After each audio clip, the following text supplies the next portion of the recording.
Kwa jina naitwa Kedmon Yohana Maskini. Ni mfugaji mpangaji katika ranchi ya Kongwa. Kwa sababu mifugo kama binadamu ni mnyama, tungeomba yani meneja mshirikiane na meneja mkuu na wewe waziri wetu, tuwekewe hapa duka ambalo ng'ombe akipata shida tununue hapa tuwatibu, kwa sababu hiyo inatekelezwa kuanzia leo. Asante sana. Asante sana. Asante sana. Kwa sababu hapa madaktari wapo wa kutosha na ni wazuri. Mzee, nikwambie kitu. Hapa wapo madaktari wanapasua tumbo la ng'ombe na kutoa mtoto na anaendelea kuwa hai mama na mtoto. Hapa. Kwa hiyo kwa nini tusiwekewe duka na kwenda kununua kule mnadani dawa iliyokaa mezani juani?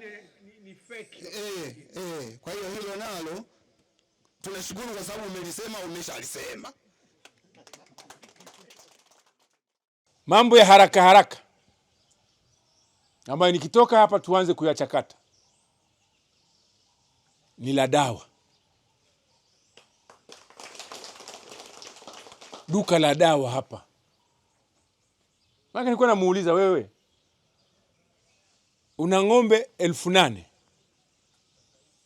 unawatibuje bila kuwa na store ya dawa? Hata store sikuiona ya dawa. Na nikaambiwa hata daktari mwenyewe kahamishwa. Kwa hiyo hawana hata daktari.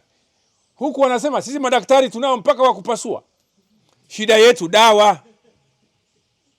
Sasa wafuate wakupa madaktari na wewe wape dawa, mbadilishane. Wa hapa. Wakwako hapa.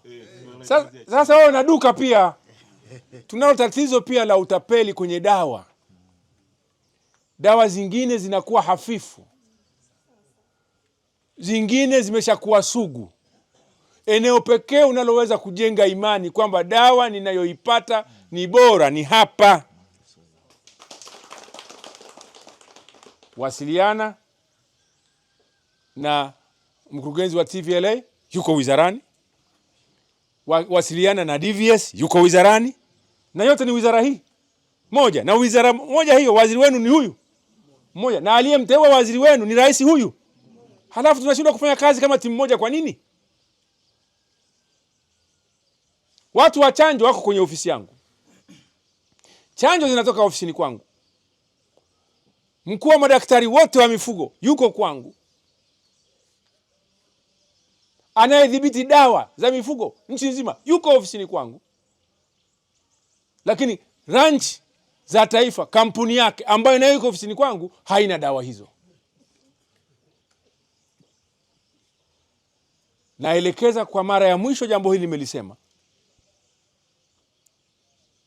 Katibu mkuu awakumbushe watendaji ndani ya wizara jukumu lao la kufanya kazi kama timu moja.